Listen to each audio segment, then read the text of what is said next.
Cricket যে cricket আমাদের আবেগ অনুভূতি এবং ভালোবাসা সেই ক্রিকেট নিয়ে এরা এখন যে টিমে যারা আছে এই ফৈনির নিয়ে আমাদের আবেগ অনুভূতি নিয়ে এরা খেলা করে।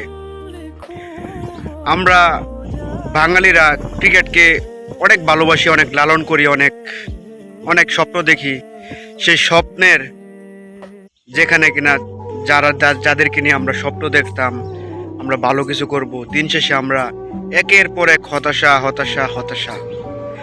তবে এই যাবৎকালের বর্তমান সময় যে বাংলাদেশের যে সিচুয়েশন যেতেছে ক্রিকেটে, এর চাইতে মনে বাজে দিন আর কখনো দেখা হয়েছে না।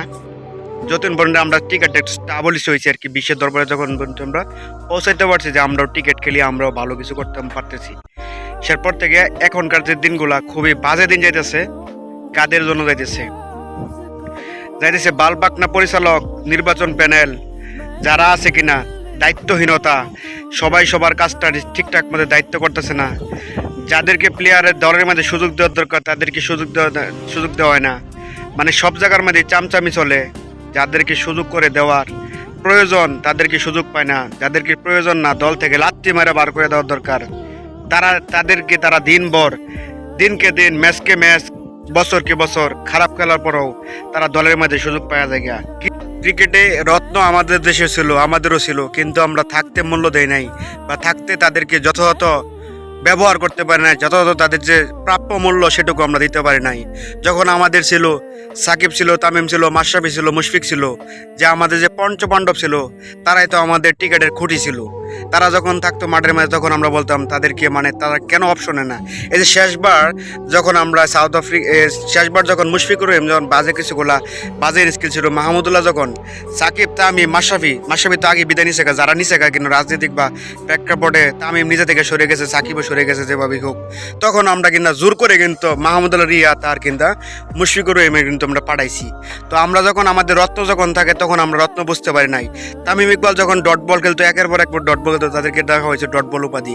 কিন্তু তারা থাকলে তো আমরা ঠিকঠাক মধ্যে 50 ওভার খেলতে পারতাম, বিপক্ষ দল চোখ রাঙানি দিতে পারতাম, যে বিপক্ষ দলের বুকের মাঝে বয় দেখাইতে পারতাম। বিশ্ব দরবারে আমরা কীরকম টিকিট খেলছিলাম আর এখন আমরা কীরকম টিকিট খেলি। দিনকে দিন বিশ্ব টিকিট যখন আমরা বিভিন্ন দেশগুলো দেখি, তারা কিনা একদিন পর পর তাদের নিজেরকে অ্যাপ্রুভ করতেছে, নিজেকে পরিবর্তন করতেছে, নিজেকে উচ্চাঙ্গতে নিয়ে যেতেছে টিকেটে। সে জায়গায় আমরা একদম মানে আমরা যেটুকু আগাইছি তার থেকে আকাশ থেকে মাটিতে পড়ে গেলাম গা।